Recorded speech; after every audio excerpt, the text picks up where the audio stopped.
This video is on how to use the clock from ActivInspire. Now there's more than one way that you can get to the clock. You're going to get to it through the More Tools, which is the hammer and the wrench right here. And we can go to More Tools and you'll see the clock is right here. If you like to use shortcuts, Control-Shift-U will bring up the clock. I'm going to click out of there and go to our desktop tools. You know, when you go to the desktop tools, you'll end up with this little circle that ends up in the middle of your windows, which you sometimes have a hard time seeing because it's in the midst of all your other files and folders. But when you find it, just pull it out to the side in a clear space and go to the More Tools section, and there's your clock again.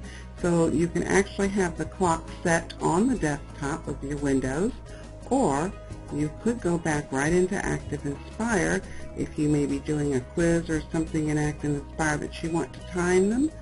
Then you can choose the clock from the More Tools section here. Going to More Tools and coming down to Clock. Now I want to show you the settings on the clock. At this point I have the analog clock showing. If I click this tiny plus sign right here, this is my Show Hide toolbar. This allows me to see whether I want to use the analog or if I want to display the digital clock. That also gives me my date. I could show both analog and digital. And I also want to show you that you can resize the clock, make it as large or small as you'd like to have it here. If you would like to pause the clock, let me make it a little larger here. I want to pause these two little dash lines here. That will pause the clock. When you begin the clock again, it will move it to the exact time that it is. So it's not like it has to play catch up and get up to the correct time. When I click to resume the time, you can notice how that minute hand just moved right on it the next seconds, and we're back on the correct time. If you want to count down and have a sound go off when it gets to the time that you wanted it to count down to, you click on the arrows going down. If you want to count up, click on the arrows going up. Let me show you how that works. Here's the countdown feature. I can count down from, and I can set what time I want this to be. I'm going to set it to 2 seconds here. I can choose to have it repeat. At the timeout, I can play the following sound. At this point, it's set to no sound, but I could choose any of the sounds that I'm seeing here. And I do have a scroll bar. If I don't see a sound there that I want to choose from, my browse button, those three little dots, the ellipsis, is right here. And I can browse to another sound file that isn't appearing here.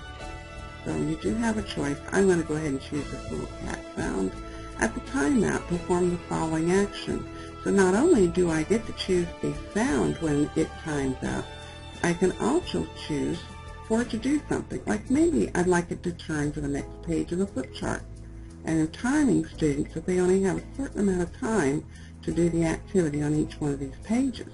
So I could say, I want it to turn to the next page. I could toggle the reveal tool.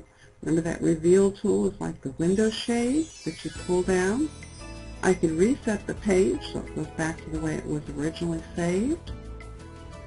I could take a full screen snapshot to a new flip chart page. So several things I could choose to have it do. Or maybe I just want it to do nothing. All I want is the sound. When I'm finished setting it, I'll click OK. And let's have our countdown. I've got it for 20 seconds here.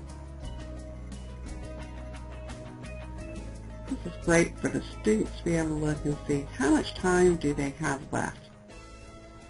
They will be clock watchers. And here comes our sound.